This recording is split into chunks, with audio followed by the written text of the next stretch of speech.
Video Phùng Thiệu Phong và Triệu Lệ Dĩnh đón con tại bệnh viện được tiết lộ. Phùng Thiệu Phong và Triệu Lệ Dĩnh đã ly hôn được 3 năm và vẫn rất hòa thuận trong việc nuôi dạy con cái. Anh đưa con đến bệnh viện một cách kín đáo, còn cô thì sắp xếp xe đưa đón con. Họ sử dụng sự phân công lao động ở cấp độ doanh nghiệp để giải thích mức giới hạn ly hôn hợp lý và xây dựng một pháo đài ấm áp cho con cái của họ. Sự hợp tác ngầm của Phùng Thiệu Phong và Triệu Lệ Dĩnh trong việc đưa con đến bệnh viện đã thu hút sự chú ý rộng rãi. Theo nhiều báo cáo của phương tiện truyền thông, Phùng Thiệu Phong đã đưa cậu con trai 5 tuổi Xiang Xiang đến một bệnh viện nhi ở Thượng Hải để điều trị một mình và giữ thái độ kín tiếng trong suốt quá trình này để bảo vệ con trai. Sau khi tham vấn xong, Phùng Thiệu Phong một mình lái xe đi, xe bảo mẫu do Triệu Lệ Dĩnh sắp xếp đã đợi sẵn ở cửa bệnh viện. Cuối cùng, đứa trẻ rời đi. Cặp đôi này đã ly hôn được 3 năm và thể hiện trí tuệ cảm xúc cực kỳ cao khi ly hôn. Với sự phân công lao động chính xác tương đương với sự hợp tác trong kinh doanh, họ đã đặt ra mức trần ly hôn hợp lý cho ngành giải trí trong nước. Phùng Thiệu Phong chịu trách nhiệm đưa đứa trẻ đi khám bác sĩ. Triệu Lệ Dĩnh phụ trách đón đứa trẻ. Sự sắp xếp này được nhiều cư dân mạng khen ngợi. Họ cho rằng dù đã ly hôn nhưng họ vẫn cùng nhau nỗ lực vì hạnh phúc của con cái và là hình mẫu về cách nuôi dạy con hợp tác giữa các cặp đôi đã ly hôn 14. Ngoài ra, cư dân mạng còn nhận thấy Triệu Lệ Dĩnh và Phùng Thiệu Phong rất ít khi tương tác trước công chúng nhưng vẫn giữ mối quan hệ và hợp tác tốt đẹp ở chốn riêng tư vì con cái. Mặc dù cả hai đã bắt đầu cuộc sống mới sau khi ly hôn, nhưng họ vẫn luôn duy trì sự hiểu biết và hợp tác ngầm trong vấn đề phát triển của con cái, xây dựng nên một. Phùng Thiệu Phong một mình đưa con đi khám bác sĩ.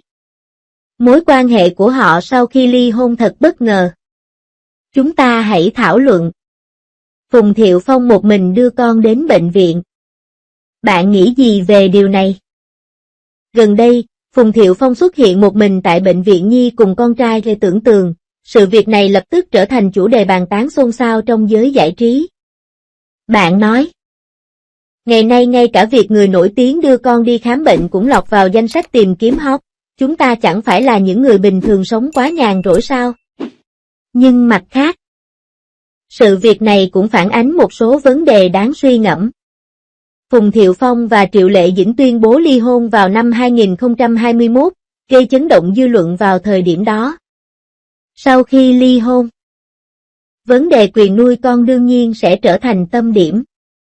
Theo tình hình hiện tại, lần này Phùng Thiệu Phong một mình đưa con đi khám bác sĩ. Có lẽ là ngày làm việc của anh. Một số cư dân mạng cho rằng Phùng Thiệu Phong đã làm rất tốt vai trò của một người cha. Suy cho cùng, những người nổi tiếng trong ngành giải trí đều rất bận rộn và không dễ để họ có thời gian dành cho con cái. Nhưng cũng có người thắc mắc tại sao Triệu Lệ Dĩnh với tư cách là một người mẹ lại không trực tiếp tham dự sự kiện. Công việc có quan trọng hơn con cái không? Thực ra không cần phải làm quá vấn đề này lên. Các cặp đôi này sắp xếp cuộc sống của mình là vấn đề gia đình của họ. Chúng ta, những khán giả, chỉ nên xem vui và không cần phải lo lắng đến chuyện của người khác. Những lời khuyên về việc ly hôn và nuôi dạy con của người nổi tiếng có đáng tin cậy không? Có rất nhiều cặp đôi nổi tiếng trong ngành giải trí vấn đề quyền nuôi con trở thành vấn đề lớn mà họ phải đối mặt. Một số cặp đôi cãi vã dữ dội, đổ lỗi cho nhau.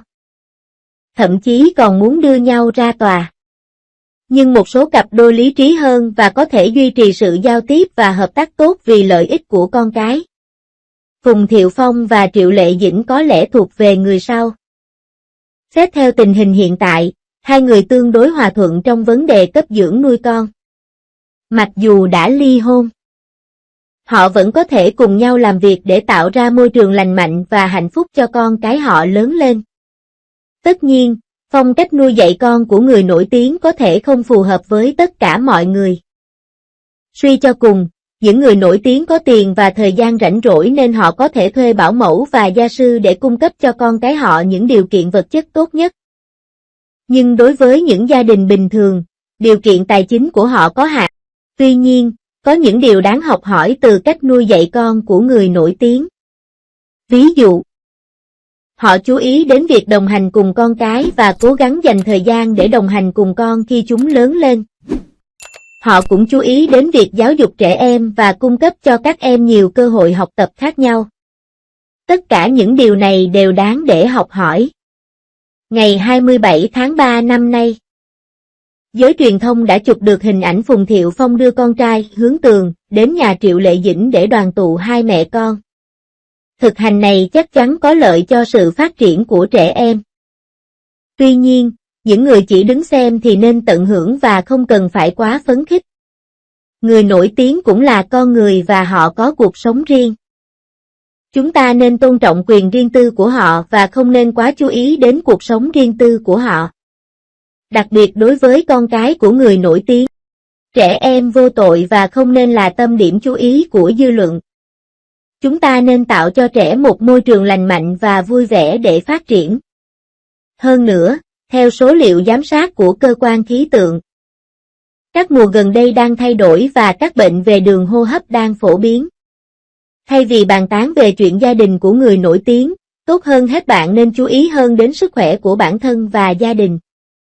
Điều quan trọng nhất là duy trì thói quen sống tốt và tăng cường khả năng miễn dịch. Thật khó để phân biệt sự thật và thông tin sai lệch trong thông tin trực tuyến ngày nay, vì vậy đừng tin mọi thứ. Hơn nữa, người nổi tiếng có tiền và thời gian nên ngay cả khi con họ bị bệnh, họ vẫn có thể nhận được sự điều trị tốt nhất. Là người bình thường, chúng ta nên làm việc lương thiện, phấn đấu kiếm tiền và tạo điều kiện sống tốt hơn cho con cháu. Tóm lại, chúng ta chỉ nên xem Phùng, không cần phải quá nghiêm trọng.